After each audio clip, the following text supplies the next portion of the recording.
ناس كتيرة جدا لا تؤمن بوجود الجن، مع ان مذكور صورة في القرآن الكريم في سورة الجن، وحتى هم مذكورين في القرآن الكريم.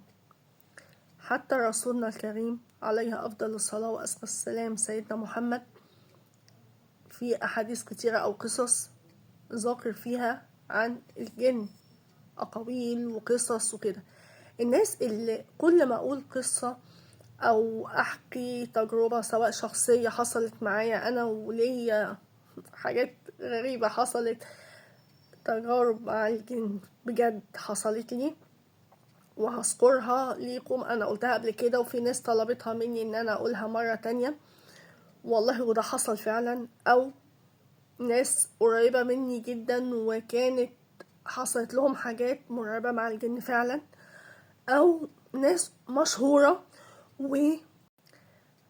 وحصلت لهم قصص حقيقية مع الجن. وانتوا مع كل قصة أنا بحكيها لازم ناس تطلع زي كده عواجيز الفرح ويجي يقولوا لا مفيش حاجة كده، وايه اللي بتقوليه دوت ويقعدوا ممكن يسخروا من الكلام اللي بيقولوا. في ناس طبعا بيبقوا معايا جدا في الموضوع دوت، وفي ناس يبقوا رافضين تماما الفكرة دي وكمان بياخدوها من نوع من السخرية. طب انا هوجه كلامي لنوعية من الناس اللي معانا، هقول لكم: هل في يوم من الايام وانت قاعد كده في سكون والدنيا حلوة وتمام حسيت ان في حركة غريبة حواليك، سمعت صوت غريب برغم ان انت مفيش حد معاك في البيت، او لمحت خيال او طيف كده عدى من قدامك؟ لو حصل لك كده اتمنى تكتب لي في الكومنتات. وكمان لو عايزيني ان انا احكي لكم تجربتي معاهم قولولي، وصدقوني حتى لو ما قلتوليش انا هحكي لكم التجربه، علشان في ناس بجد بتكذب المواضيع دي وانا اتمنى ان انتوا تصدقوها.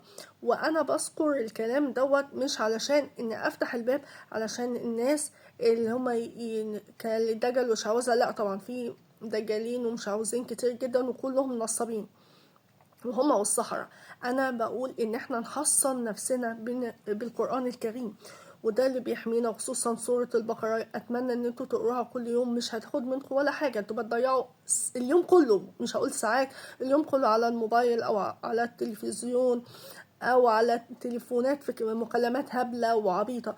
لو قريتوا سورة البقرة كل يوم هتحصنكم كويس جدا. وطبعا خواتيم البقرة وآية الكرسي وسورة قل هو الله أحد والمعوذتين، كل ده بيحصنكم غير أذكار الصباح والمساء من أي حاجة وحشة.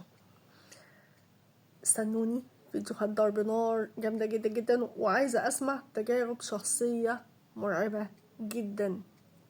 سلام.